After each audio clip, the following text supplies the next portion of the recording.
Welcome and good morning. আশা করি প্রত্যেকে শুনতে পাচ্ছ।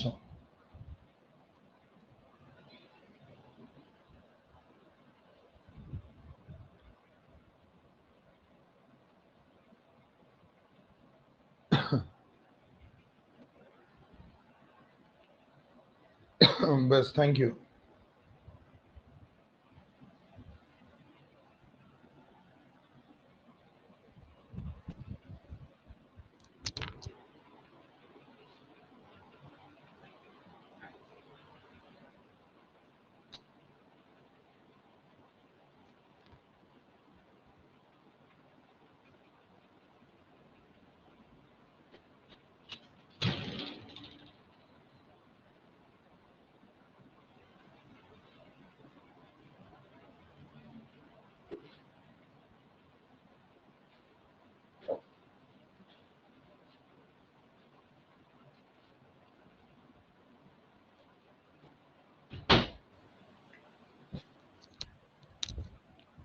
দেখো, এই নাটক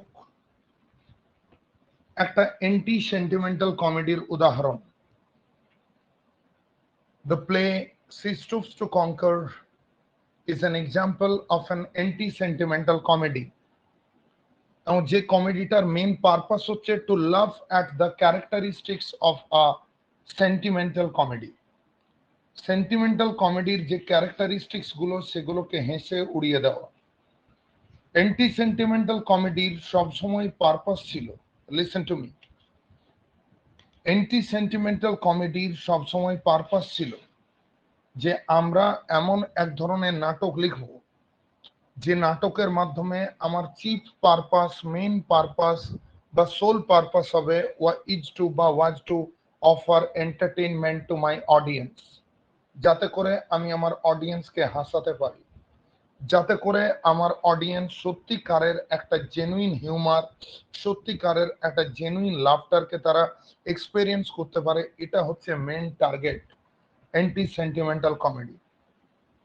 মনে হয় যেগুলো sentimental comedy, sentimental comedy seeks to champion the cause of morality and purity. Sentimental comedy is characterized by Sentimental comedy is characterized by the falsification of human nature. I repeat, sentimental comedy is characterized by the falsification of human nature. Men and women in a sentimental comedy are hypocritically presented to be very much gentle. They were made to behave not in accordance with the urge of common human passions, but from the motives of purification. So, sentimental comedy always exhibits the virtues of private life rather than exposes the vices. The action revolves around the distresses. The action revolves around the problems rather than the faults of mankind. In sentimental comedies, virtue triumphs after difficulties. The audience was expected to show its emotional relief by weeping openly. So the audience in a sentimental comedy, they cried a lot. আর sentimental কমেডির যে audience থাকে তারা অনেক কান্নাকাটি করে, এবং কান্নাকাটি করার মাধ্যমে তারা কি করে, তাদের একটা ইমোশনাল রিলিফ তৈরি হয়। ঠিক আছে, তাই sentimental comedy, it touches our passion and it ceases to be a great source of entertainment, but it makes a person melodramatic. It focuses on the distressing situation. It creates many pathetic emotions. In a sentimental comedy, the lovers are very much serious. The characters are very much serious. In a sentimental comedy, the lovers are very much serious. The characters are very much serious. The situation is very much intriguing. Yes or no? So, anything that is common in life, ঠিক আছে, I must say, I must say, that is not a part of sentimental comedy. The frivolousness, the mistakes, the errors, the faults, all these are not supposed to be the parts of, yes or no, sentimental comedies. Sentimental comedies are like the morals. Sentimental comedies are like the philosophical lessons. ঠিক আছে, মনে রাখবে।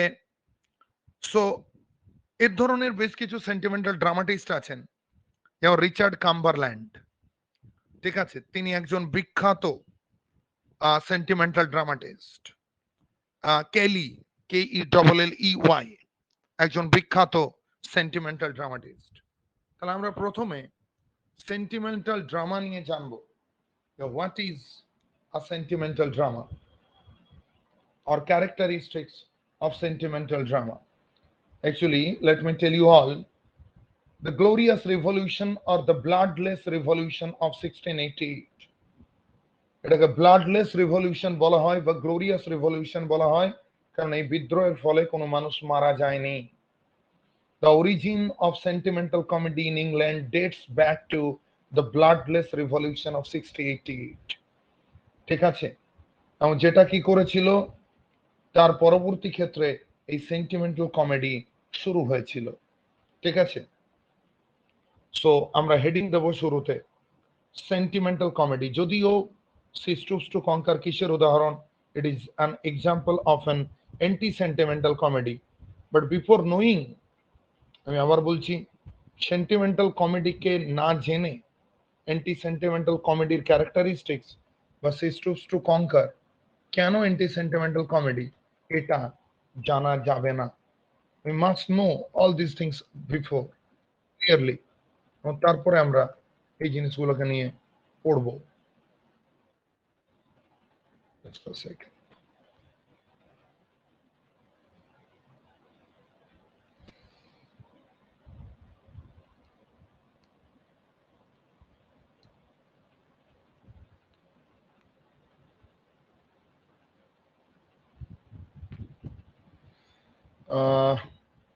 এক second, blank dog খুঁজে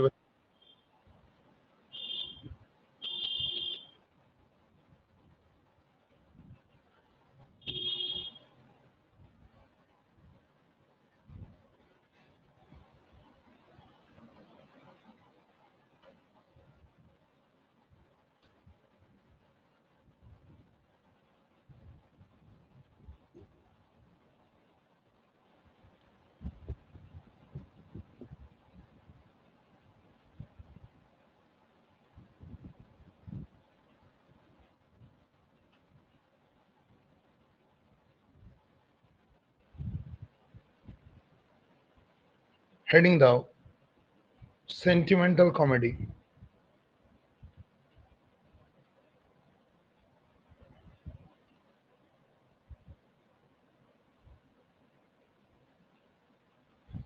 লেখো, the origin of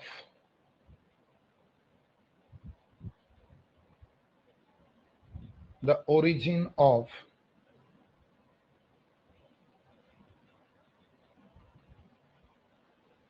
sentimental comedy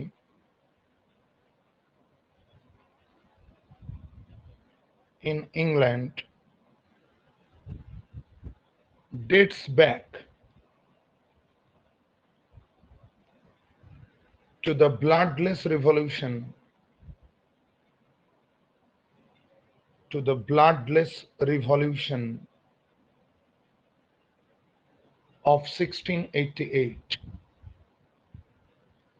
Bloodless revolution of 1688.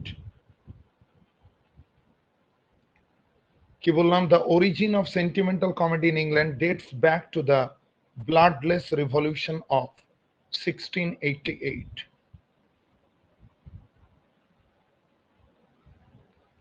Sentimental comedy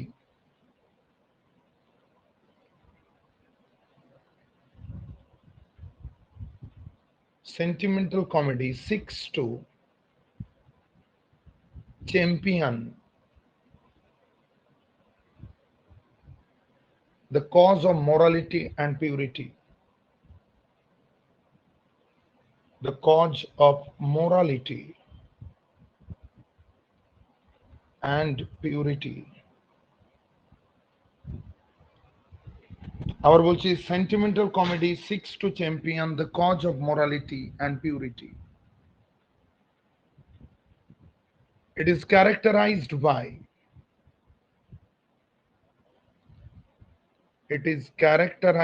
by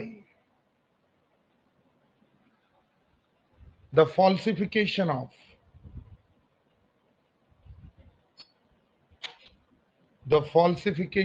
of Asima খোলা আছে চাবি? হ্যাঁ, আস্তে আস্তে, হ্যাঁ ঠিক আছে, ঠিক আছে। It is characterized by the falsification of human nature. খুলেছি জান, গেটটা টেনে দেবেন। It is characterized by the falsification of human nature. এতে লেখা হয়েছে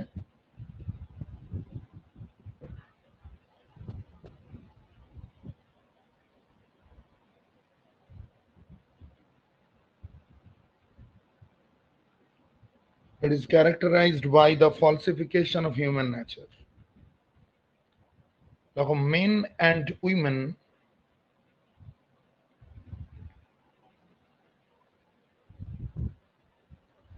comma hypocritically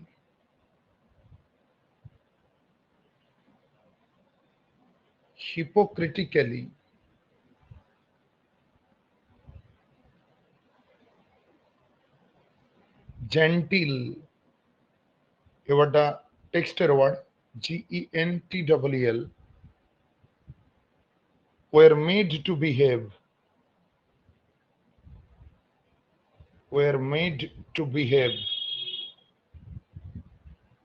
not in accordance with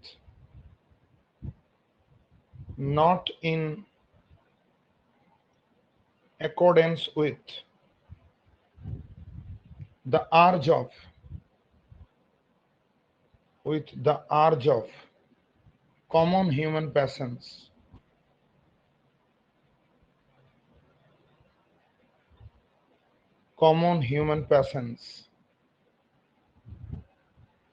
comma, but from motives of purification.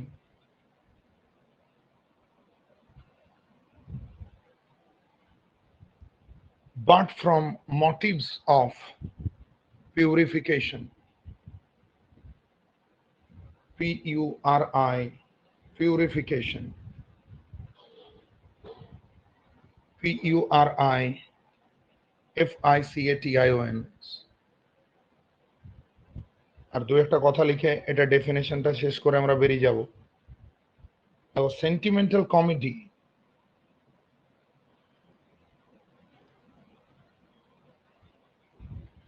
exhibits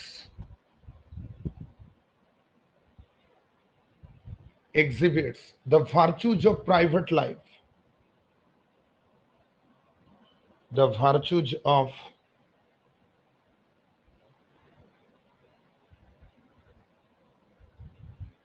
sentimental comedy exhibits the virtues of private life rather than expose vices.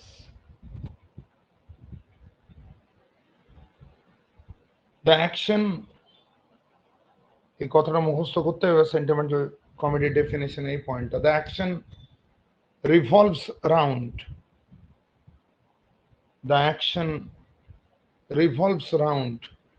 the distresses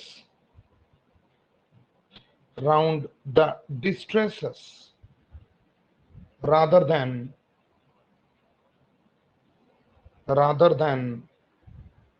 the faults of mankind. The faults of mankind.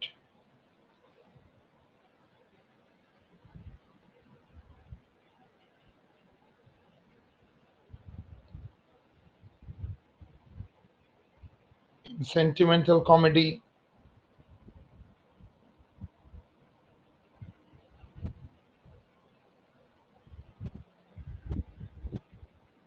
virtue triumphs after virtue triumphs after difficulties, after difficulties. In sentimental comedy, virtue triumphs after difficulties. Difficulties.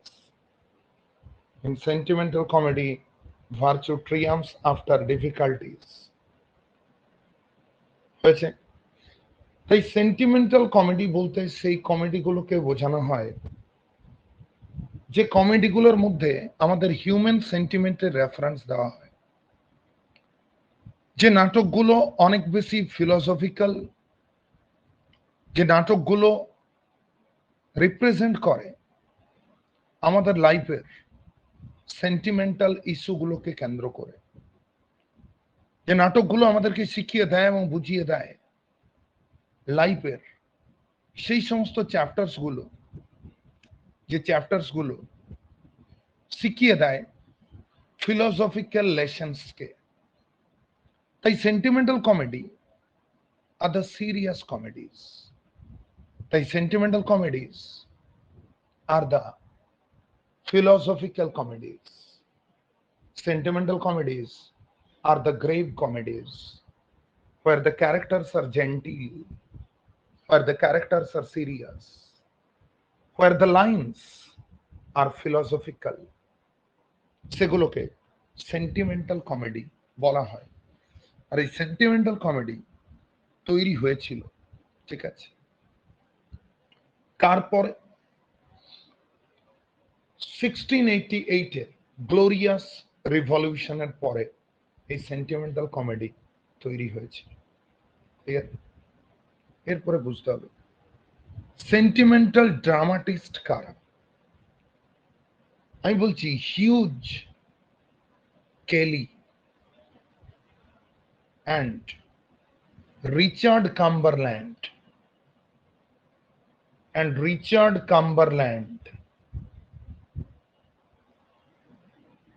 are the two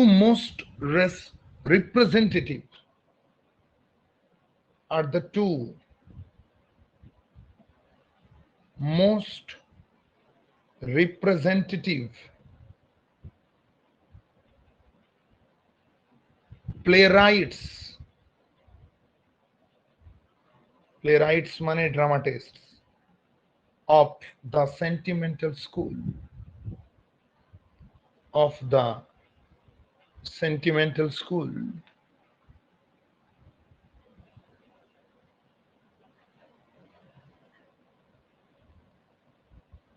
তার মানে এই যে sentimental type of drama, এতে এই দুজন ড্রামাটিস্টের নাম মনে রাখতে হবে। এটা হচ্ছে হিউজ ক্যালি আর একটা হচ্ছে Richard Cumberland. They are the two most representative playwrights of the sentimental school. ঠিক আছে, এরপরে যেটা আমি বলছি, হেডিং দাও এন্টি সেন্টিমেন্টাল কমেডি।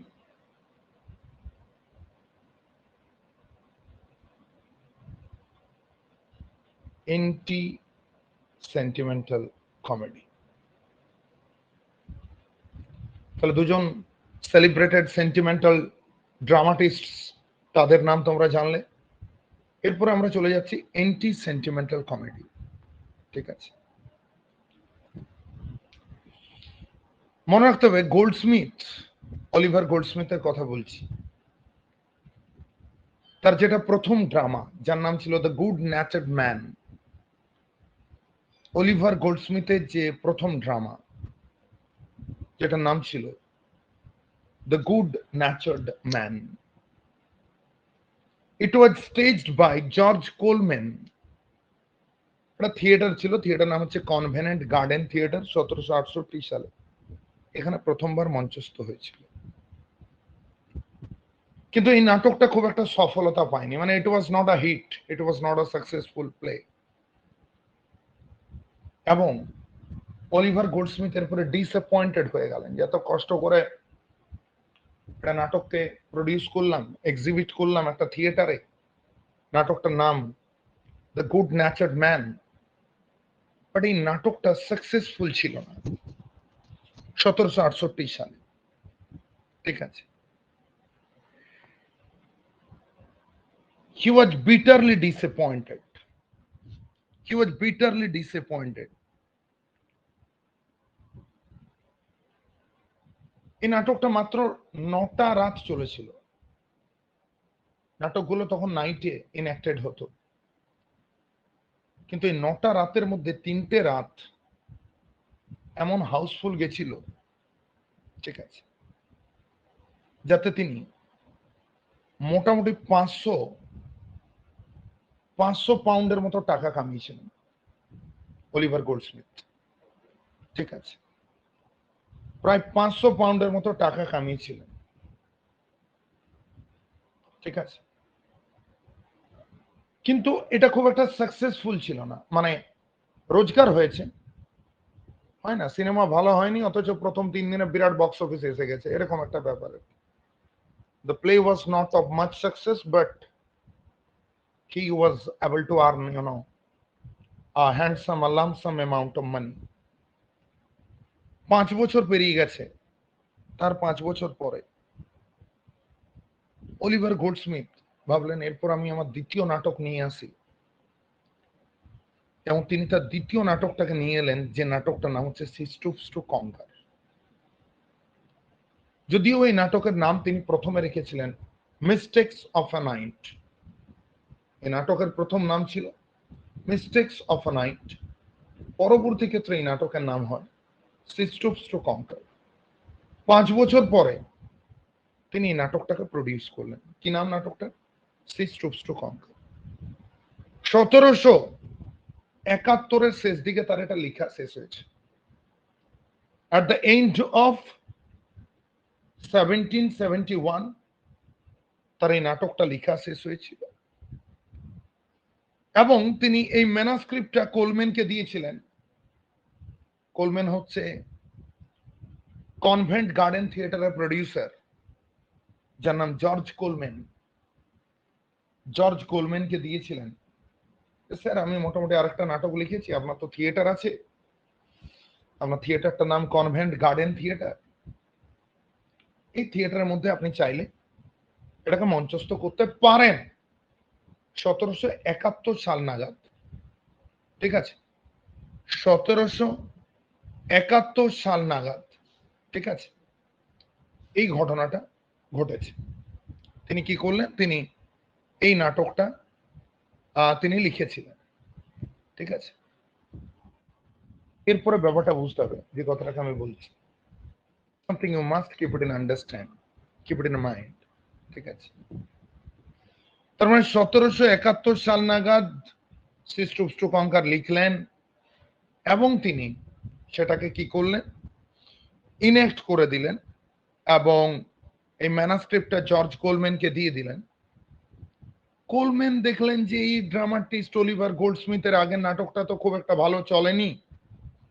ঠিক আছে, তিনি কিন্তু he was not at all hopeful after reading the manuscript. ঠিক আছে, 1772 শুরুতে ম্যানাস্ক্রিপ্টটা কোলম্যান পড়লেন। কোলম্যান বললেন no no no no no no, এটার যে নিটিগ্রিটি সেটা তার খুব একটা ভালো লাগেনি। ঠিক আছে, এবং তারপরে তিনি কি করলেন, তিনি পড়ে দেখলেন যে আমি এটাতে পুরো লস খেয়ে যাব।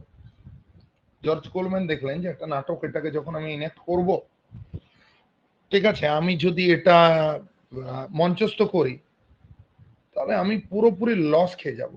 ঠিক আছে, তাহলে তিনি কি করলেন, তিনি একটু ডিলি ডেলিড করলেন। ডিলি ডেলিড একটা ওয়ার্ড বলছি, ডিলি ডেলি, ডিলি ডেলি, একটু আগে বললাম একটা ওয়ার্ড নিটিগ্রিটি, এখন বলছি ডিলি ডেলি, DILLY, ডিলি ডেলি। ডিলি ডেলি মানে টু ওয়েস্ট টাইম, অর্থাৎ তিনি গোল্ডস্মিথ তার পরিচিত লোক অলরেডি গোল্ডস্মিথের একটা নাটককে তিনি মঞ্চস্থ করেছেন, তাহলে যখন এই কপিটা তার কাছে এলো, তিনি একটু ডিলি ড্যালিট করছেন। ওকে, কি ডিলি ড্যালিট? পরবর্তী ক্ষেত্রে তিনি ম্যানাস্ক্রিপ্টে গোল্ডস্মিথকে ফেরত দিয়ে দেন। ঠিক আছে, গোল্ডস্মিথ অভিমানে জর্জরিত, দুঃখ কষ্ট ডিসঅ্যাপয়েন্টমেন্ট কাজ করছে। প্রথম নাটকটায় পয়সা কিছু রোজগার করলাম, কিন্তু that was not of much success. আবার এদিকে একটা নাটক লিখলাম সিস্টার্স টু কনকার, মানে সে র্যাম্বো সিরিজের মতো। সিলভেস্টার স্ট্যালোন র্যাম্বো স্ক্রিপ্টটাকে নিয়ে ঘরে ঘরে ঘুরেছিলেন।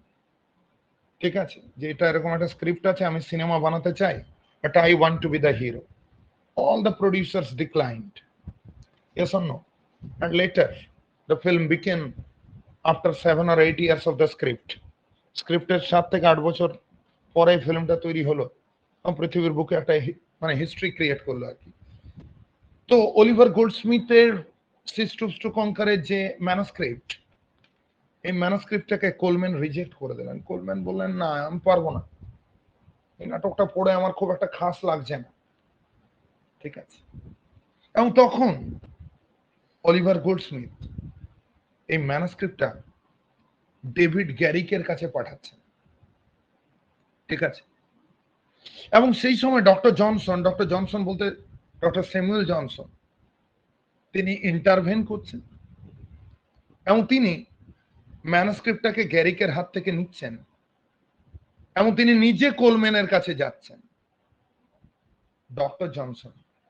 ডক্টর স্যামুয়েল জনসন, বিখ্যাত রাইটার, ডিকশনারি রাইটার, বিখ্যাত টিচার, ঠিক আছে, বিখ্যাত ক্রিটিক, বিখ্যাত স্কলার, ব্যাপারটা বুঝতে পারছি। তিনি বললেন, তিনি গ্যারিকের হাতে অলিভার গোল্ডস্মিথ কানতে কানতে দিয়ে দিয়েছেন যে দেখ ভাই, কোলম্যান তো নাটকটাকে মঞ্চস্থ করছে না। তখন এই জায়গার মধ্যে ডক্টর স্যামুয়েল জনসন, ঠিক আছে, তিনি কি করলেন, তিনি এখানে ইন্টারফেয়ার করলেন। তিনি বললেন ঠিক আছে, যে দাও স্ক্রিপ্টটা আমাকে দাও তো। তিনি গ্যারিকের হাত থেকে স্ক্রিপ্টটা নিজে নিয়ে নিলেন এবং তারপরে তিনি নিজে গেলেন কোলম্যানের কাছে। এবারে ডক্টর স্যামুয়েল জনসন, ব্যাপারটা বুঝতে পারছো, একটা বিরাট বড় নাম।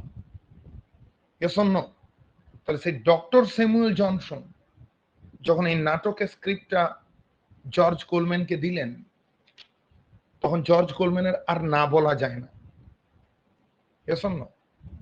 একটা প্রাইম মিনিস্টারের যদি একটা ফোন এসে কাউকে কিছু বলেন, প্রেসিডেন্ট যদি বলেন, ডিএমএসপি এই লেভেলের যদি কেউ কোনো একটা কিছু পাঠিয়ে দেন, তাহলে সেক্ষেত্রে মানুষ সেটাকে কোনোদিন না করতে পারবে না। তাহলে সেই জায়গা থেকে এরকম একটা authoritative person doctor Johnson, Samuel Johnson, তিনি যখন এই নাটকের স্ক্রিপ্টটাকে নিজে পার্সোনালি হাতে করে জর্জ কোলম্যানের হাতে দিলেন, জর্জ কোলম্যানের পক্ষে আর না বলা সম্ভব ছিল না।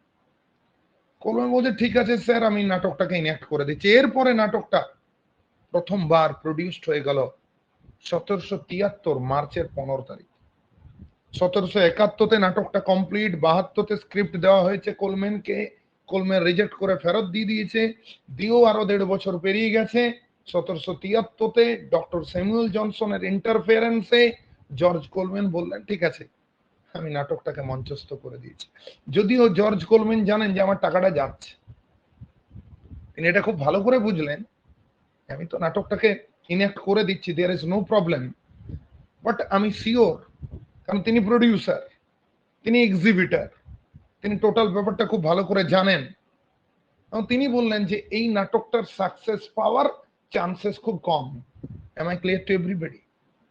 Coleman did not hope for the success of the play. কি বলছি বোঝা যাচ্ছে? তিনি একে বলছেন, তাকে বলছেন যে সিস্টার্স টু কনকারে অভিনয় করবে, একটার পর একটা ক্যারেক্টার, একটার পর একটা অ্যাক্টর, তারা কি করছে, তারা রিফিউজ করছে।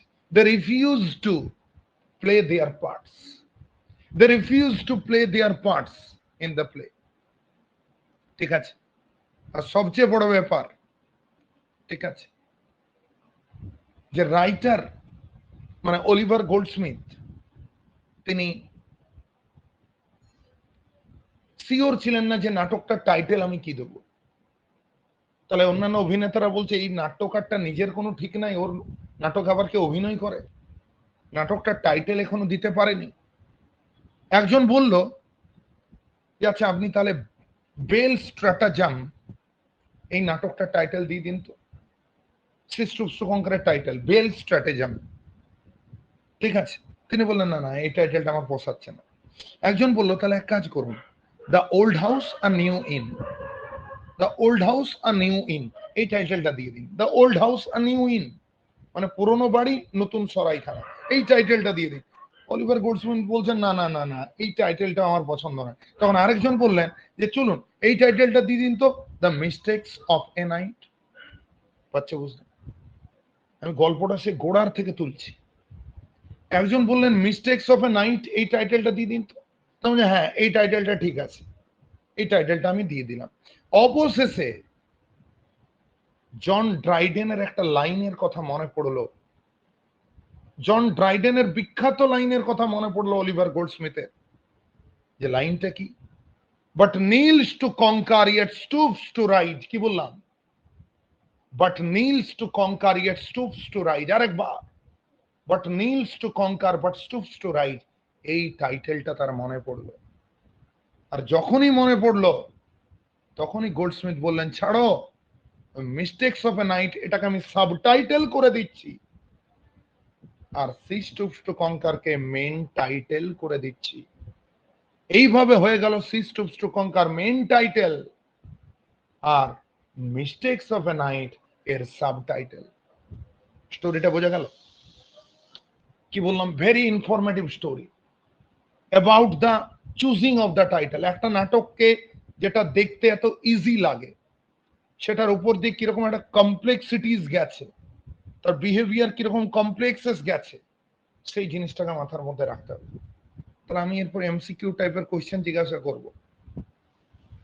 গোল্ডস্মিথের প্রথম নাটকের কি নাম? What was the first play of Oliver Goldsmith? What was the first play of Oliver Goldsmith? The good natured man. Very good. এটা প্রথমবার কত সালে স্টেজ হয়েছিল? এটা প্রথমবার কত সালে স্টেজ হয়েছিল? 1768, রাইট। এটা কে প্রডিউস করেছিলেন? এই নাটকটা কে প্রডিউস করেছিলেন? 1768 এই নাটকটাকে কে প্রডিউস করেছিলেন? Who produced it? কেমন এত স্লো হলে তো মুশকিল। Who was the producer? George Colman, COLMAN, George Colman, ঠিক আছে। আচ্ছা, এর কত বছর পরে Oliver Goldsmith she stoops to conquer লিখতে শুরু করলেন? গুড ন্যাচার্ড ম্যানের কত বছর পরে? কত বছর পরে? ঠিক আছে, around 5 years. Around 5 years. 5 years কেন আমি বলছি, কারণ এটা যখন এসেছিল, মানে নাটকটা যখন মঞ্চস্থ হয়েছিল তখন 73-তে প্রথমবার মঞ্চস্থ হয়েছিল, যদিও তিনি লিখতে শুরু করেছিলেন 1771 শেষে, 1771 শেষে, ঠিক আছে। The play was finished at the end of 1771 এবং তিনি এই স্ক্রিপ্টটাকে কমপ্লিট করে কার হাতে দিয়েছিলেন? সি স্টুপস টু কনকারের স্ক্রিপ্টটাকে কমপ্লিট করে কার হাতে দিয়েছিলেন? জর্জ কোলম্যানের হাতে দিয়েছিলেন। জর্জ কোলম্যান কি এই স্ক্রিপ্টটাকে অ্যাপ্রুভ করেছিল? জর্জ কোলম্যান কি এই স্ক্রিপ্টটাকে অ্যাপ্রুভ করেছিল? উত্তর হচ্ছে না। যখন মানে এই স্ক্রিপ্টটাকে অ্যাপ্রুভ করেননি জর্জ কোলম্যান, কারণ তিনি প্রডিউসার ছিলেন, ঠিক আছে, তার থিয়েটার ছিল, পুরো খরচটাই তার। তখন সেই মুহূর্তে গোল্ডস্মিথ এই স্ক্রিপ্টটা কার হাতে দিয়েছিলেন? সেই মুহূর্তে গোল্ডস্মিথ এই স্ক্রিপ্টটা কার হাতে দিয়েছিলেন? ভুল উত্তর। উত্তর হচ্ছে গ্যারিকের হাতে দিয়েছিলেন। গ্যারিকের হাতে। Kaushik Nandi is the only student who is listening to me attentively. গ্যারিকের হাতে দিয়েছিলেন। GARRICK, গ্যারিকের হাতে দিয়েছিলেন, ঠিক আছে। গ্যারিকের হাত থেকে এই স্ক্রিপ্টটাকে কে নিয়েছিলেন? গ্যারিকের হাত থেকে এই টেক্সটটাকে কে নিয়েছিলেন? স্যামুয়েল জনসন নিয়েছিলেন। স্যামুয়েল জনসন এই স্ক্রিপ্টটাকে কার হাতে দিয়েছিলেন? স্যামুয়েল জনসন এই স্ক্রিপ্টটাকে কার হাতে দিয়েছিলেন? জর্জ কোলম্যানের হাতে দিয়েছিলেন, ঠিক আছে। Very good. আচ্ছা, জর্জ কোলম্যানের যখন হাতে ডক্টর জনসন দিয়ে দিলেন, ঠিক আছে, ডক্টর জনসন যখন কোলম্যানের হাতে এই স্ক্রিপ্টটা দিয়ে দিলেন, তোমরা বুঝতেই পারছো এই মানুষটাকে না বলা যেতে পারে না, তাই তিনি সেই মুহূর্তে না চাইতেও রাজি হয়ে গেল। অন্যান্য অ্যাক্টরদেরকে সেই মুহূর্তে তিনি খোঁজ করছেন, অন্যান্য অ্যাক্টররা কি তারা রাজি হচ্ছে? Were they ready to be a part of this play? উত্তর হচ্ছে না। এর কারণ কি, অন্যান্য অ্যাক্টররা দেখলেন যে এই নাটকের যিনি নাট্যকার অর্থাৎ অলিভার গোল্ডস্মিথ, এনার নিজেরই কোনো ঠিক নেই। সর্বোপরি ইনি নাটকটার টাইটেলটাই কি করবেন সেটাকে তিনি ঠিক করতে পারেননি। আচ্ছা, এই নাটকের টাইটেল প্রথমবার বাকিরা তাকে কি সাজেশন দিয়েছিল? এই নাটকের টাইটেল হিসাবে বাকিরা প্রথম তাকে কি সাজেশন দিয়েছিল? ঠিক আছে, শ্রাবণী, তৃণা, প্রীতি ভুল বলার জন্য অসংখ্য ধন্যবাদ। ঠিক আছে, ইনক্লুডিং সীমা। প্রথম টাইটেল ছিল বেল স্ট্র্যাটাজাম। কি বললাম? বেল স্ট্র্যাটাজাম। এটা ছিল এই নাটকটার প্রথম টাইটেলের সাজেশন। এই নাটকটার প্রথম নাম ছিল বেল স্ট্র্যাটেজাম। পরবর্তী ক্ষেত্রে বেল স্ট্র্যাটেজাম নাটকটার কি নাম হয়? সেকেন্ড টাইটেল আমি কি বললাম? বেল স্ট্র্যাটেজাম নাটকটার কি নাম হয়? এই নাটকটার নাম হয় the old house a new inn. কি নাম বললাম? The old house a new inn. আর এই old house a new inn এই নাটকটার নাম পরবর্তী ক্ষেত্রে বদলে কি হয়? The old house a new inn এই নাটকটার নাম পরবর্তী ক্ষেত্রে বদলে কি হয়? Come on, don't get delayed. কি হয়? ঠিক আছে, বাবা আন্দাজে ঢিল ছুটলে হবে? এটা হয় মিস্টেকস অফ এ নাইট। এটা হয় মিস্টেকস অফ এ নাইট। কি হয়? Mistakes of a night. যখন গল্পগুলো বলছি সেই মুহূর্তে শুনছো না, পাচ্ছ বুঝতে? এগুলো লিটারেরি হিস্ট্রি, এগুলো খুব ভালো করে শুনতে হবে, পাচ্ছ বুঝতে? এই মিস্টেকস অফ এ নাইট টাইটেলটা পরবর্তী ক্ষেত্রে অলিভার গোল্ডস্মিথ চেঞ্জ করে রাখছেন সি স্টুপস টু কনকার হিসেবে, পাচ্ছ বুঝতে? তো এই যে সি স্টুপস টু কনকার এই টাইটেলটা আবার কার নাটকের ইনফ্লুয়েন্সে হচ্ছে? এই টাইটেলটা কার নাটকের ইনফ্লুয়েন্সে হচ্ছে? আরেকবার, কার নাটকের ইনফ্লুয়েন্সে হচ্ছে? জন ড্রাইডেনের নাটকের ইনফ্লুয়েন্সে হচ্ছে। আই মিন মাফ করবে, জন ড্রাইডেনের কবিতার ইনফ্লুয়েন্সে হচ্ছে। ড্রাইডেন একটা লাইন লিখেছিলেন, লাইনটা কি ওটা মনে রাখা সম্ভব নয়। এটা হচ্ছে নাটকের টাইটেলের সিগনিফিকেন্স বললাম না, শুধু টাইটেলটা কোথা থেকে এলো, ঠিক আছে, সেই মুহূর্তে বলছি। মনে রাখবে, কোলম্যান অবাক হয়ে গেলেন। এই নাটকটা যেদিন প্রথমবার মঞ্চস্থ হলো সেটা ছিল মার্চ মাসের 15 তারিখ, বুঝলে? মার্চ মাসের 15 তারিখ 1773 সালে এই নাটকটা প্রথমবার মঞ্চস্থ হয়েছিল। মার্চ মাসের 15 তারিখ 1773 সালে এই নাটকটা প্রথমবার মঞ্চস্থ হয়েছিল। আর ওপেনিং নাইট থেকে অডিয়েন্সের ভিড় দেখার মতো, স্পেকটাকুলার বিক্রি, হাউসফুলের পর হাউসফুল। 1773 সালের 16ই মার্চ মর্নিং ক্রনিকল বলে একটা খবরের কাগজ, 1773 সালের 16ই মার্চ মর্নিং ক্রনিকল বলে একটা খবরের কাগজে একটা নিউজ বেরিয়েছিল, ঠিক আছে? একটা নাটক দেখতে গতকাল রাত্রে সেই সিনেমার রিভিউ বেরোয় না, এটা সিনেমা রিলিজ করলে দেখবে বিভিন্ন নিউজ পোর্টাল, হ্যাঁ, রিভিউ আসে। ব্যাপারটা বুঝতে পারছো? বড় বড় নিউজ পেপারে রিভিউ আসে কেমন গেল মুভিটা। তো সেরকম একটা রিভিউ বেরোয় যে মারাত্মক নাটক, সমস্ত দর্শকরা হেসে পাগল। ব্যাপারটা বুঝতে পারছো? আর মনে রাখবে, ঠিক আছে, প্রায় $800 প্রফিট করেন, ঠিক আছে, $800 প্রফিট করেন তোমার অলিভার গোল্ডস্মিথ তখনকার দিনে। ব্যাপারটা বুঝতে পারছো? $800 প্রফিট মানে বুঝতে পারছো? একটা নাটক তখনকার দিনে প্রায় অ্যারাউন্ড তোমার, হ্যাঁ, 5 লাখ 5.5 লাখ টাকা তাকে এনে দিচ্ছে। সরি সরি, 56-57 হাজার টাকা তাকে এনে দিচ্ছে তখনকার দিনে, তাই কি না? অ্যারাউন্ড লক্ষাধিক টাকা তিনি রোজগার করছে। ওই টাইমে $800 মতো প্রফিট করছেন গোল্ডস্মিথ এই নাটকটা লিখে, পাচ্ছ বুঝতে? এরপরে বলি শোনো, তুমি জানো এই নাটকটা লিখার জন্য গোল্ডস্মিথের জীবনে একটা ঘটনা ঘটেছিল, যে ঘটনাটার জন্য গোল্ডস্মিথ এই নাটকটা লিখেছিল। ভালো করে শোনো, ঠিক আছে? বৃষ্টি হচ্ছে, ইলেকট্রিক কিন্তু যে কোনো সময় যেতে পারে, আর হঠাৎ করে গেলেই ওয়াইফাই কেটে যেতে পারে, আর তখন কিন্তু সেশনটা অফ হয়ে যাবে। ব্যাপারটা বুঝতে পারছি? আমি সেটা বলে রাখলাম, মনে রাখবে। সিজ টুপস টু কনকার এই নাটকটা আমাদের রাইটারের লাইফের উপর বেস করে আছে। রাইটার খুব ছোট, বুঝলে? অলিভার গোল্ডস্মিথ তখন তার বয়স খুব কম। তিনি স্কুল থেকে ফিরছিলেন। হি ওয়াজ রিটার্নিং টু স্কুল, বুঝলে, at the end of a holiday. একটা ছুটির দিন অলিভার গোল্ডস্মিথ ফিরছিলেন, ঠিক আছে? মনে রাখবে, আর স্কুলের বাচ্চাদের পকেটে যদি দেখবে 2-5 টাকা 10 টাকা থাকে, আমাদেরই মনে পড়ে যখন আমি যখন 11-এ পড়তাম, আমার যে হাই স্কুল আমার ঘর থেকে একটু দূরে ছিল, এমন একটা সাইকেল ছিল যেটা প্রত্যেক 5 মিনিট ছাড়া চেন খুলে যেত। ব্যাপারটা বুঝতে পারছি? এবং সেখানে আমি যেতাম, যখন পৌঁছাতাম তখন হাতটা সেই সাইকেলের চেনের দেখবে কালিয়ে, সাইকেলের চেন লাগাও তো, এবার চেন অনেক সময় লুজ থাকলে পরে কি হয়, এটা বাঁধা থাকে, বাঁধনটা খুলে যে চেনটা খুলে পড়ে যায়, ওই চেনটাকে আবার পরাতে হয়। হ্যাঁ, এইটা কন্টিনিউয়াস হতো।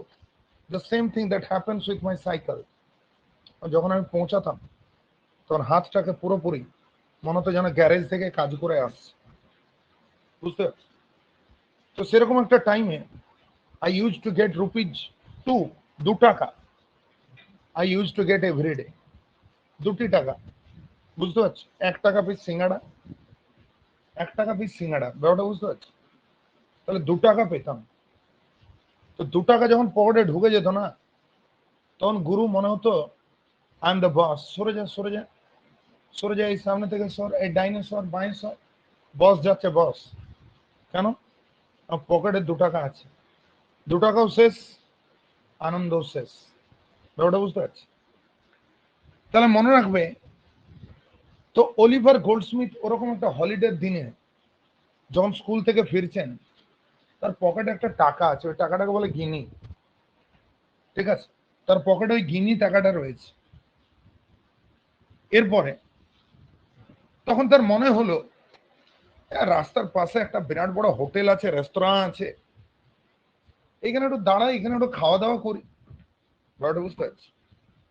এরপরে তিনি কি করলেন, সে লিঙ্গার্ড অন দ্য রোড, তিনি দরজার পাশে, এই সরি, রাস্তার পাশে তিনি ওয়েট করলেন, ঠিক আছে? এবং রাস্তায় যাতায়াত করার সময় যেমন ভাবে জেন্টেলম্যানরা, রাস্তায় যাতায়াত করার সময় যেমন জেন্টেলম্যানরা অনেক দূরে দূরে গেলে দেখবে ধাবায় দাঁড়ায়, অনেক জেন্টেলম্যানরা যেমন অনেক সময় দেখবে অনেক ধাবার সামনে রেস্ট নেয়, যেমনটা শক্তি করে হয় দেখবে কলকাতা যাওয়ার সময়। Just a second.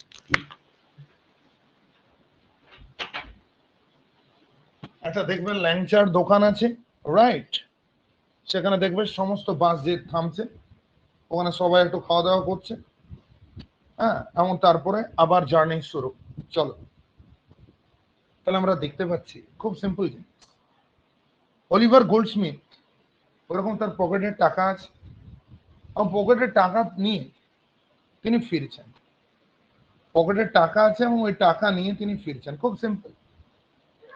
এবং টাকা নিয়ে ফিরতে ফিরতে তার মনে হচ্ছে, ও আমার জেন্টলম্যান, আমি জেন্টলম্যান, আমি ওই ইনটাতে যাব। এরপরে তিনি একটা রোড সাইড ইনে গেছেন, তখন রাত্রি নেমে গেছে, বুঝলে? He intended to go to an inn and the night fell, এবং রাত্রি নেমে গেছে। এবং তিনি একজন পাসার ভাইকে জিজ্ঞেস করছেন, পাসার ভাই মানে কি, যে রাস্তার পাশ দিয়ে যাচ্ছে। এবং তিনি একজন পাসার ভাইকে জিজ্ঞাসা করছেন about the way to the nearest in. দাদা, এই সামনে যে ইনটা আছে, ইন বলতে সরাইখানা, এই ইনটা কোন রাস্তা দিয়ে যাবে একটু দেখিয়ে দেবেন? মানে please can you show me the way by which I can reach to the in.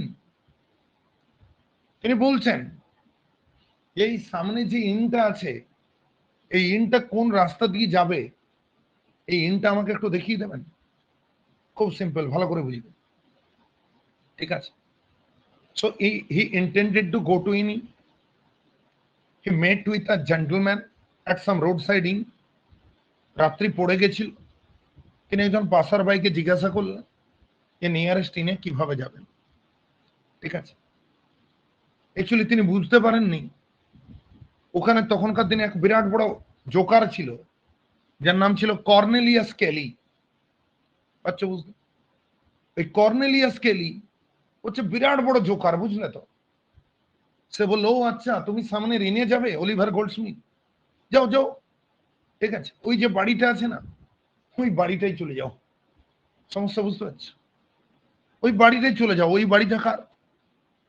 ওই বাড়িটা হচ্ছে স্কুইয়ার ফেদার স্টোন বলে একজন ব্যক্তি আছেন। স্কুইয়ার ফেদার স্টোন বলে একজন ব্যক্তি, সেই স্কুইয়ার ফেদার স্টোনের বাড়ি ওটা।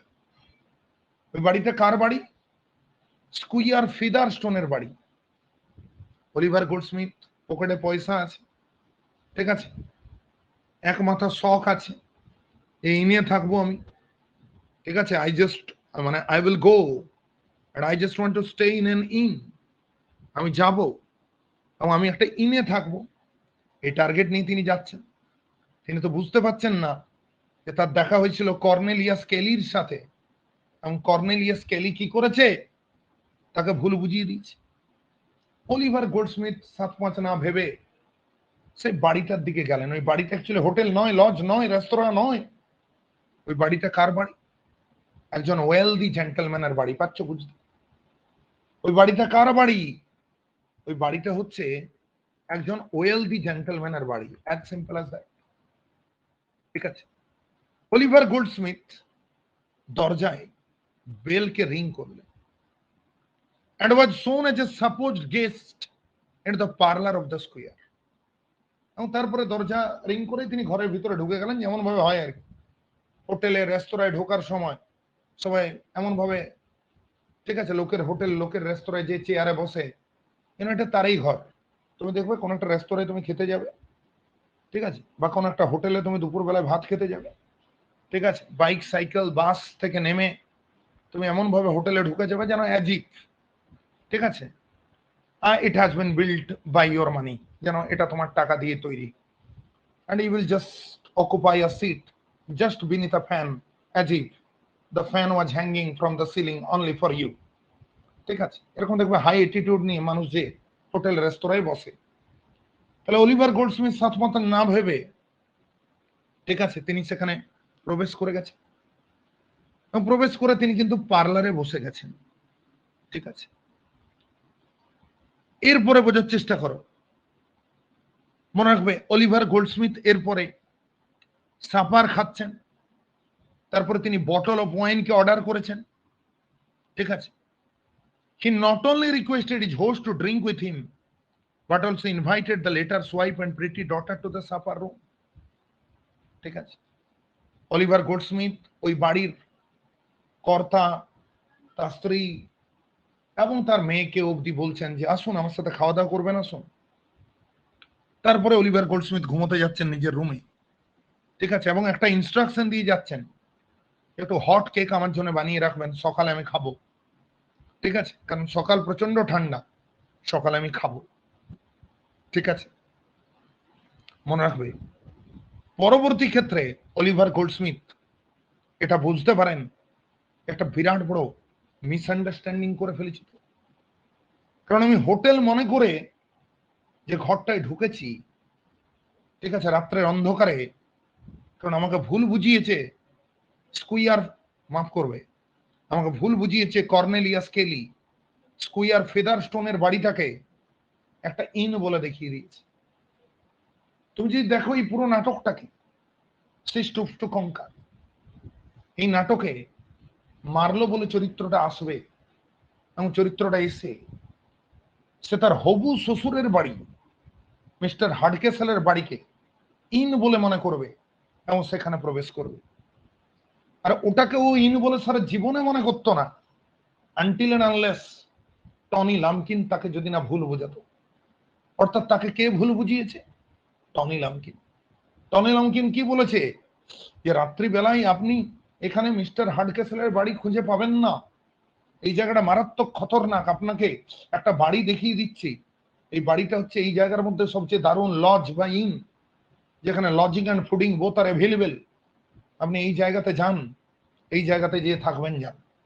এবং এই কিছু না বুঝেই সেখানে যায়, এবং তারপরে নিজের শ্বশুর মশাইকে হোটেলের মালিক বা ইনের মালিক বা ইনকিপার বলে মনে করে, হোস্ট বলে মনে করে, এবং মিসেস হার্ডকেসেল অর্থাৎ তার উডবি শাশুড়ি, মাদার ইন ল, ঠিক আছে, তাকেও ওই প্রফেশনাল হোস্টেস বলে মনে করে। নিজের উডবি ওয়াইফ কেট হার্ডকেসেল তাকে বারমেইড বলে মনে করে। ব্যাপারটা বুঝতে পারছি। এবং সে কি করে, সে created mistake in a night. তাই নাটকটার প্রথম টাইটেল ছিল মিস্টেক্স অফ এ নাইট। হচ্ছে বুঝতে, পরবর্তী ক্ষেত্রে এইটা হয়ে যায় মিস্টেক্স অফ এ নাইট, এটা হয়ে যায় সাব টাইটেল এবং মেইন টাইটেল হয়ে যায় সিজ টুপস টু কঙ্কার। তার মানে তোমরা বুঝতেই পারছো এই সিজ টুপস টু কঙ্কার বলে এই যে নাটকটা রয়েছে, এই নাটকটা কিন্তু আমাদের ড্রামাটিস্টের লাইফের একটা পার্টিকুলার ইনসিডেন্টের উপর বেস করে এই নাটকটা লেখা হয়েছে। Am I clear to everybody? কি বললাম এই অবধি বোঝা গেছে প্রত্যেকে? ঠিক আছে, কি বললাম বোঝা গেছে? আগের যে ইন্ট্রো এগুলোই বলছি, বাট একটু ডিটেল করে বলছি। এমন কিছু information that you have not heard dilly ডেট, সেই ইনফরমেশন গুলো বলছি যেগুলো তুমি শোনোনি। I hope so. কি বলছি বোঝা যাচ্ছে? তাহলে about the history of the publication, যে এই নাটকের টাইটেলটা কিভাবে আসে। এই নাটকের টাইটেলটা যে সৃষ্ট কঙ্কার, এটা তো সবাই জানে, বাট টাইটেলটা এলো কি করে সৃষ্ট কঙ্কার? আমার গল্প সেই জায়গাতে। অ্যান্টি সেন্টিমেন্টাল কমেডির উদাহরণ, সেটা তো আসবোই, আবার ডিটেল আসবো। কিন্তু এই নাটকের টাইটেল সৃষ্ট কঙ্কার হলো কি করে? ঠিক আছে, তাহলে heading story of the origin of the title Cease to Conquer.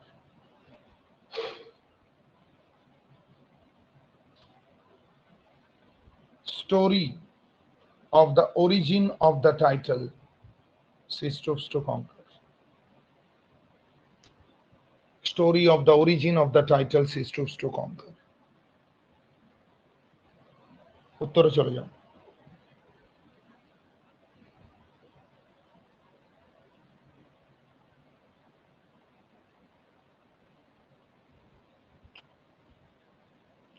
লেখো Goldsmith's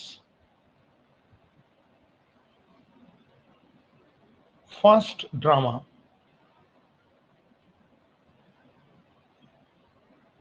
The Good-Natured Man,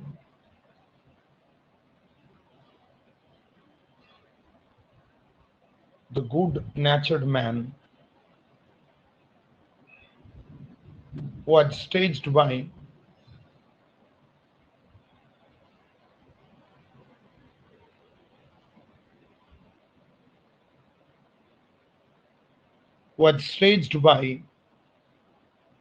George Coleman. George Coleman at Covent Garden Theatre. At Covent Garden Theatre in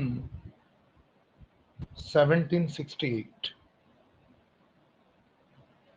আবার বলছি, Goldsmith's first drama, The Good-Natured Man, was staged by George Coleman at Covent Garden Theatre in 1768. But it was not much of a success. Goldsmith was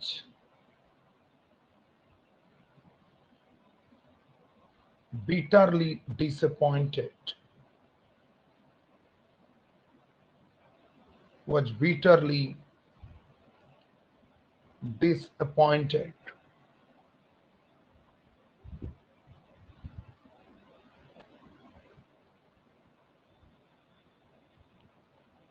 Goldsmith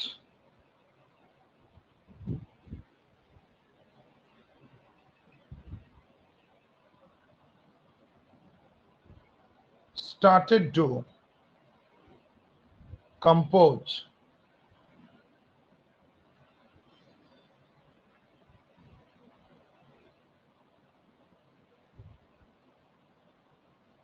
his next play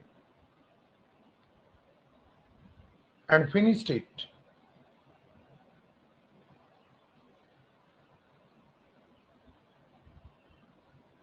by the end of 1771. The manuscript was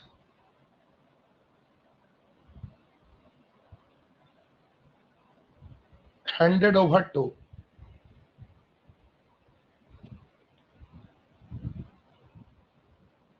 George Colman. এই ম্যানুস্ক্রিপ্টটা কাকে hand over করলেন? George কোলম্যানকে hand over করলেন। Colman dilly dallied ইট।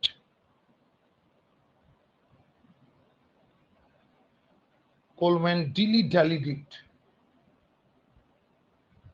Dilly dallied, dilly dallied মানে time নষ্ট করলেন আর ইচ্ছে করে। Coleman dilly-dallied it and then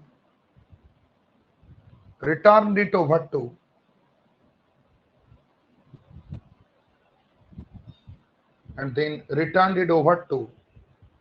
RETURNAD and then return it over to Goldsmith. এবং তারপরে কাকে ফেরত দিয়ে দিলেন? and then returned it over to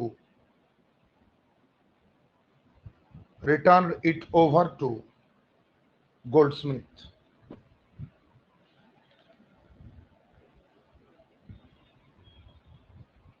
দেখো,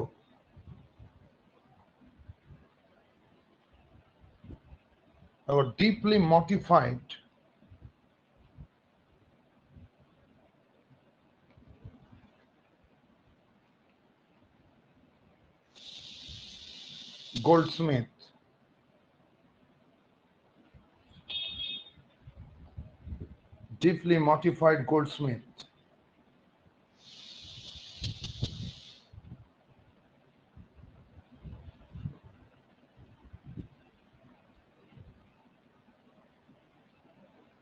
Goldsmith with no great hope sent the manuscript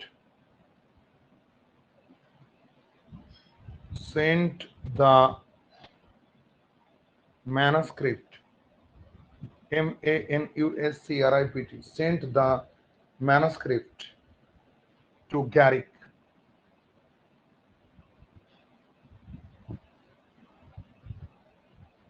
sent the manuscript to Garrick.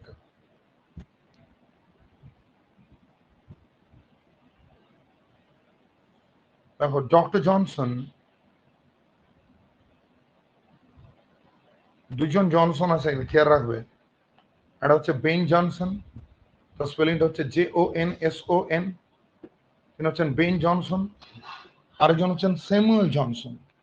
এই Samuel জনসনের যে স্পেলিংটা সেটা হচ্ছে SAMUEL JOHN। ঠিক আছে, JOHN, যেটা ওক্ষেত্রে স্পেলিংটা ছিল কি? ওক্ষেত্রে স্পেলিংটা ছিল JON, এক্ষেত্রে স্পেলিংটা হচ্ছে JOHN। কি বলছি বোঝা যাচ্ছে? দেখো, ডক্টর জনসন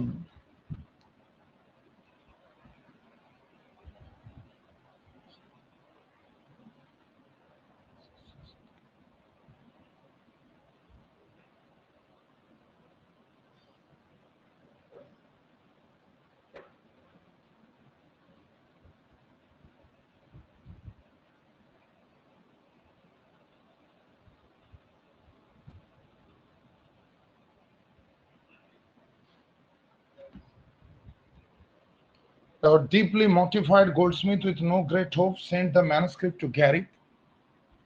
ঠিক আছে, Dr. Johnson now intervened. Dr. Johnson now intervened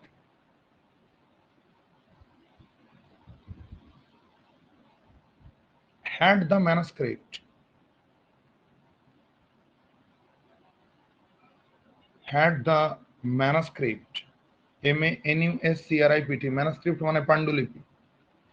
hastily withdrawn,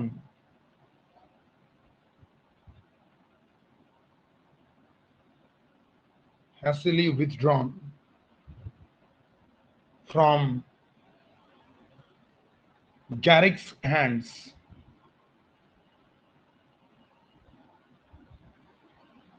from Garrick's hands, and himself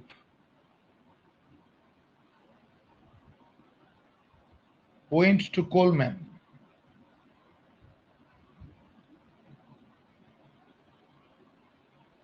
went to Coleman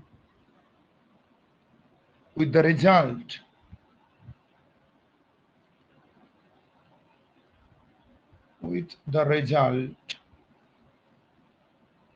that the play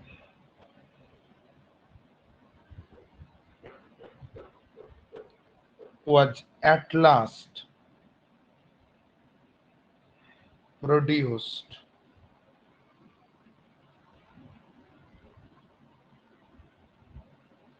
on March 15 in 1773. The play came after 5 years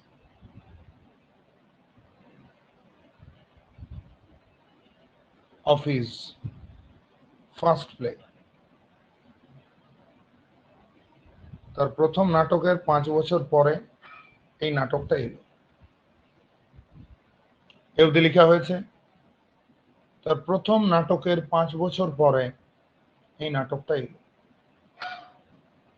এরপরে যে কথাটাকে বলছি তাহলে এইটাকে একটু টাইটেলটাকে চেঞ্জ করে দাও, the story of the origin of the title না করে the story of the origin of the performance, টাইটেলটাকেও নিয়ে আসছি। ঠিক আছে, the story of the origin of the first performance, first word add করে দাও। The story of the origin of the first performance of she stoops to conquer, she stoops to conquer নাটকের প্রথম পারফরমেন্সের গল্প। Story of the origin of the first performance of she stoops to conquer. এরপরে heading দাও story of the origin of the title She Stoops to Conquer.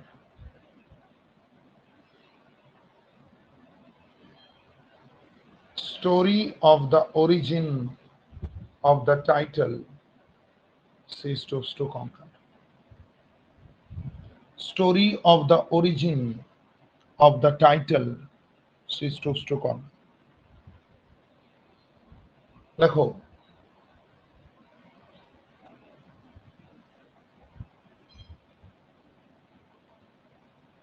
Oliver Goldsmith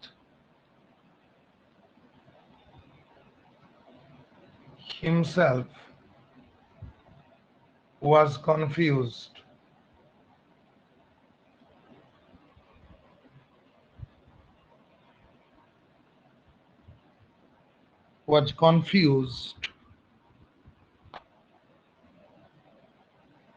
about naming an appropriate title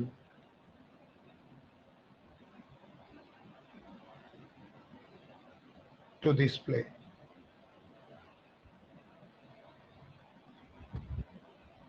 He received many suggestions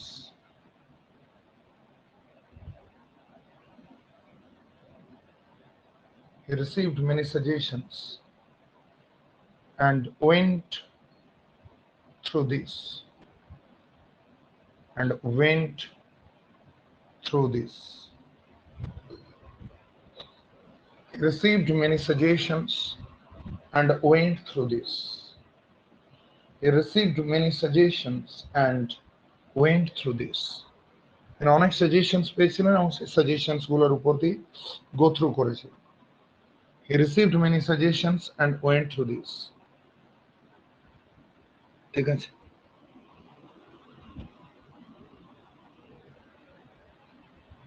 দেখো the Bell's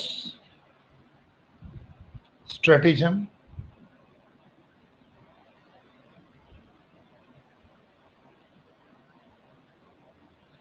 STRATAGEM, the Bell stratagem and the old house,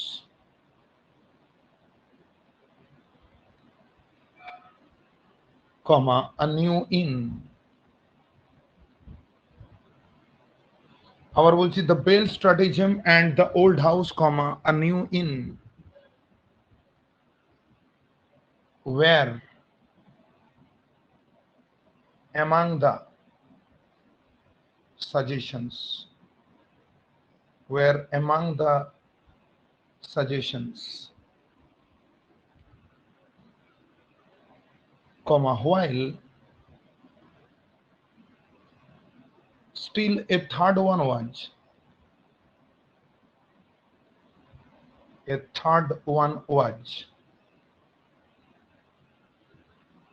the mistakes of a night, the mistakes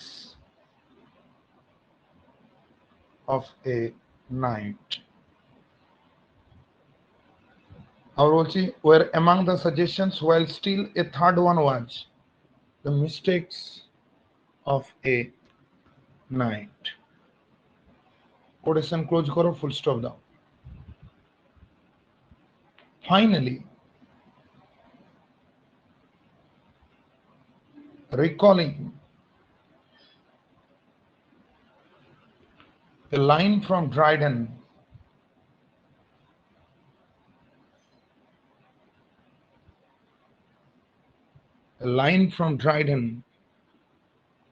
comma, but kneels to conquer,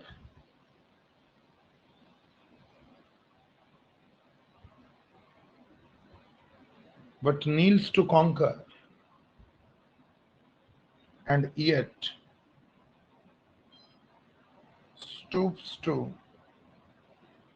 rise, but kneels to conquer and yet stoops to rise. এটা হচ্ছে লাইনটা, এইটা মুখস্থ রাখতে হবে।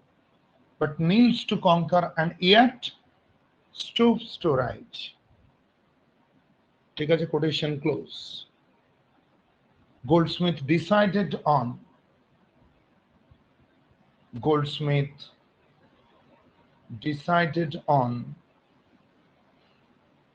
she stoops to conquer. এরপর তিনি decide করলেন যে তিনি she stoops to conquer এই নাটকটা লিখবেন with the mistakes of a night,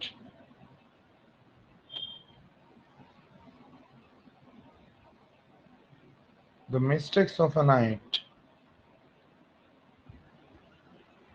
as a subtitle,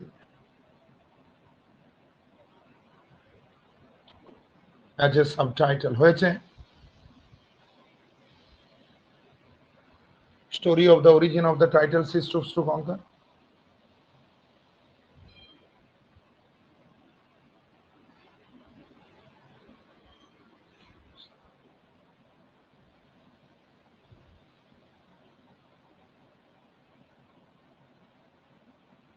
লেখা হয়েছে ছোট ভাই প্রত্যেকে, everybody?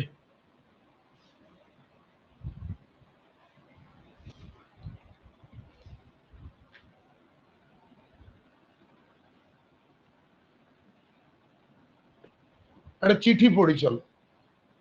Let's start to read a letter.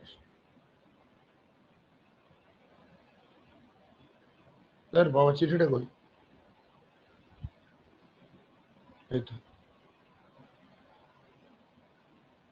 এই নাটক শুরু হচ্ছে এই চিঠিটা পড়ে।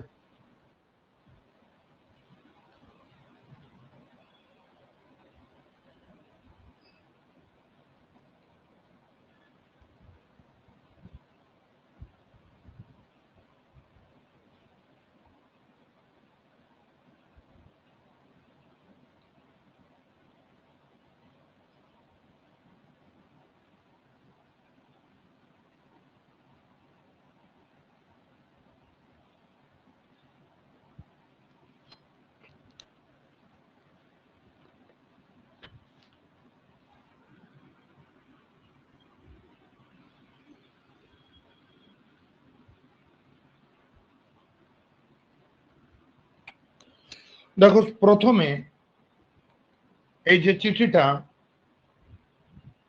এটা এক সেকেন্ড, এটা আন্ডারলাইন করা যাচ্ছে না,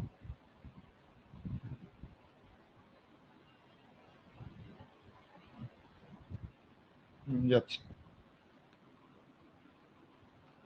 প্রথমে এখানে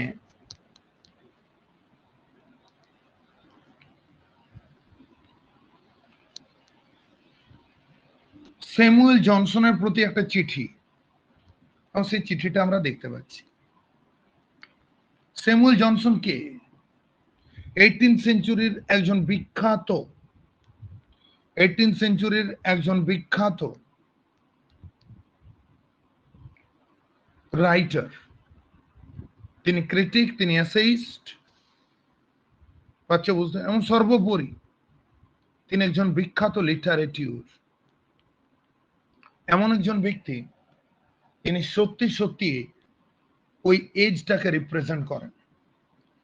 তিনি লিটারালি ওই এজটাকে রিপ্রেজেন্ট করেন। He represents the age, he represents the spirits of the age. এটাকে মাথার মধ্যে রাখতে হবে, ঠিক আছে? What I say, he represents the age, has to be kept in mind, ঠিক আছে?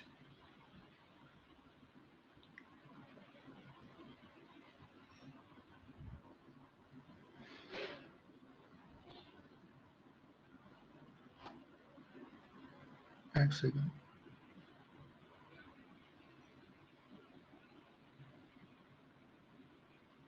প্রত্যেকে একটা একটা করে আইডি থেকে থাকবে, ঠিক আছে?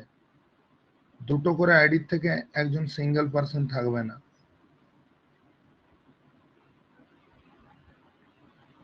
দুটো করে আইডি কিন্তু আমরা এলাও করব না, পরিষ্কার বলবো।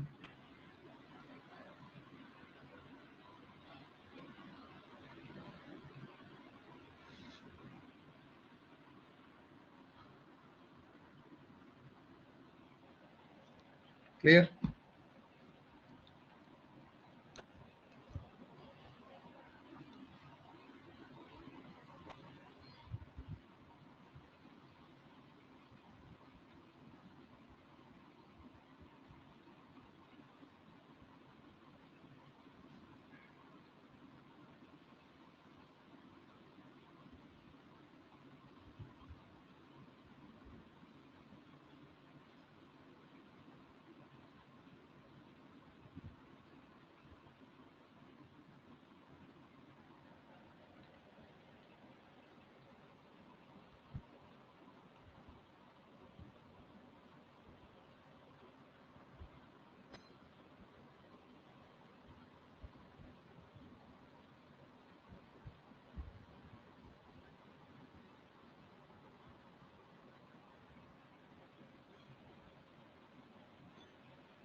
তাহলে দেখো, চিঠিটা লিখছেন কাকে? চিঠিটা লিখছেন স্যামুয়েল জনসনকে। Samuel Johnson এলএলডি।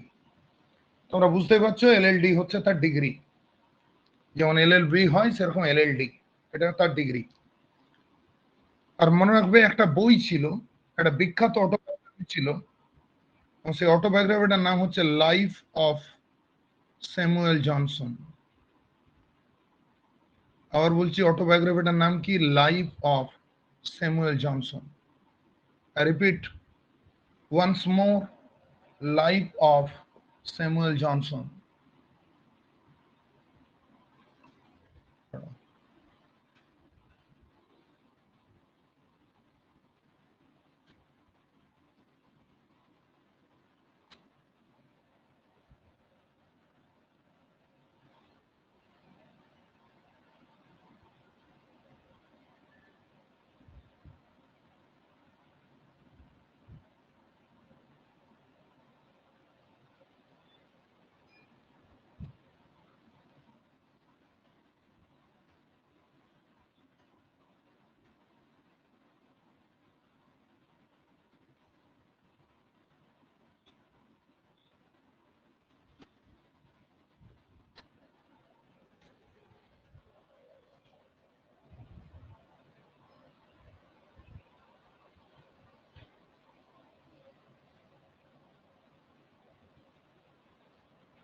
দেখো তাহলে যে কথাটা বলছি,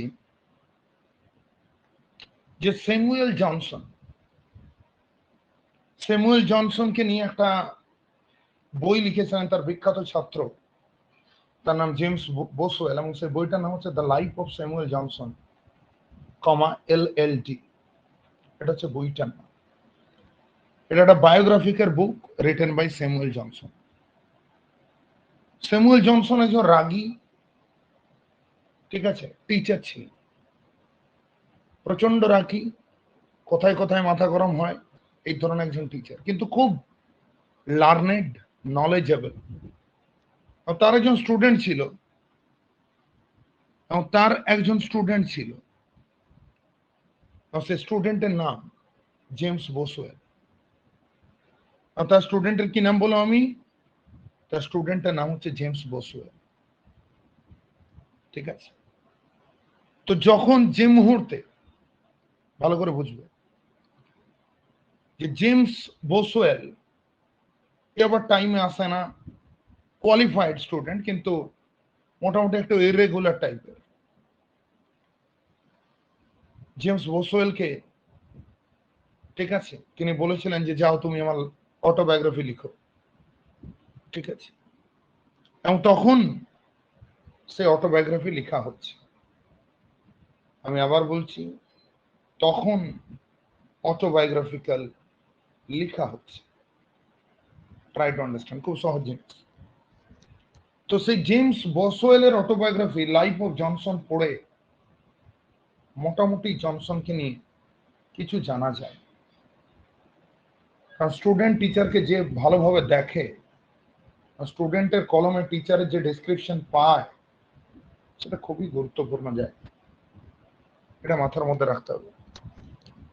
কি বলছি বোঝা যাচ্ছে? তো মনে রাখবে, সেই মানে কি বলবো, জেমস বসওয়েলের লেখা বই the life of Samuel Johnson, সেই স্যামুয়েল জনসনকে নিয়েই ওয়ার্ক, ঠিক আছে। বলছে, dear sir, by inscribing this slight performance to you, I do not mean so much to compliment you as myself. It may do me some honor to inform the public that I have lived many years in intimacy with you. It may serve the interest of mankind also to inform them that the greatest wit may be found in a character without impairing the most unaffected piety. এই চিঠির শুরুতে doctor Samuel জনসনকে Oliver Goldsmith লিখে জানালেন যে sir, আমি পৃথিবীকে জানাতে চাই যে আপনার মতো শ্রদ্ধেয়, আপনার মতো একজন জ্ঞানী ব্যক্তি, তার সাথে আমার যোগাযোগ রয়েছে। মানে আপনি আমাকে চেনেন বা আমি আপনাকে চিনি, বা আমাদের মধ্যে যে একটা যোগাযোগ রয়েছে, এটা আমি পৃথিবীর সবাইকে জানাতে চাই, এবং না জানালে হয়তো পৃথিবীর লোকের ক্ষতি হয়। স্যার, আমি আপনাকে ধন্যবাদ জানাতে চাই, কারণ এই পারফরমেন্সটা আপনি ছাড়া হতো না sir. The undertaking a comedy not merely sentimental was very dangerous, and Mr. Coleman, who saw this space in its various stages, always thought it so. Sir, আমার নাটকটা তো সেন্টিমেন্টাল কমেডি নয়। আর তখনকার দিনে সেন্টিমেন্টাল কমেডি চলছিল, যেটা আমি intro শুরুতেই বললাম। তখনকার দিনে সেন্টিমেন্টাল কমেডি চলছিল, অ্যান্টি সেন্টিমেন্টাল কমেডি কেউ দেখতো না। মানুষ সেই ধরনের কমেডি দেখতো যে ধরনের কমেডি একটু সিরিয়াস টাইপের, ট্রাজিক কমেডি। ট্রাজিক কমেডি টাইপের প্লেগুলোকে মানুষ তখনকার দিনে দেখতো, ঠিক আছে। তাহলে কি বলছে দেখো, বলছে আমি ধন্যবাদ জানাতে চাই আপনাকে এই পারফরমেন্সটার জন্য। আপনি এই কমেডিটাকে আন্ডারটেক করেছেন, কোলম্যানের কাছে পৌঁছে দিয়েছেন। কোলম্যান বলতে জর্জ কোলম্যান, যার নাম আমি ইন্ট্রোতে বললাম। However, I ventured to trust it to the public, though it was necessarily delayed till late in the season. I have every reason to be grateful. Sir, একটু দেরি হয়ে গেল নাটকটা আসতে এই সিজনে, আর একটু তাড়াতাড়ি এলে ভালো হতো। স্যার, আমি আপনার প্রতি চিরকৃতজ্ঞ। I am, dear sir, your most sincere friend and admirer. আমি আপনার বন্ধু, আমি আপনার অ্যাডমায়ারার, আমি আপনার অলিভার গোল্ডস্মিথ। তোমরা বুঝতে পারছো তো? এই সমস্ত বড় বড় রাইটার, এরা সব সময় কৃতজ্ঞতা জ্ঞাপন করে। যার জন্য জীবনে সবকিছু হওয়ার পরে যদি তাকে নিয়ে 5টা ওয়ার্ড না বলো, মনে হবে নরকও স্থান হবে না। ব্যাপারটা বোঝা যাচ্ছে? Gratitude is the biggest attitude of life. এর থেকে বড় অ্যাটিটিউড কিছু হয় না। As simple as that. তাহলে সেই জায়গা থেকে তুমি যদি দেখতে যাও, তুমি বুঝতেই পারছো যে এই নাটকটা আসতোই না। নাটকটার ব্যাপারে তো কেউ জানতেই পারতো না যদি না অলিভার গোল্ডস্মিথ এটাকে ভেঞ্চার করতেন। অলিভার গোল্ডস্মিথ এটাকে ভেঞ্চার করেছেন, আর সেই কারণের জন্য মানুষজন এটাকে জানতে পারছে। খুব simple, as simple as that. এটা খেয়াল রাখতে হবে। চলো এফ দিয়ে রইল আজকে।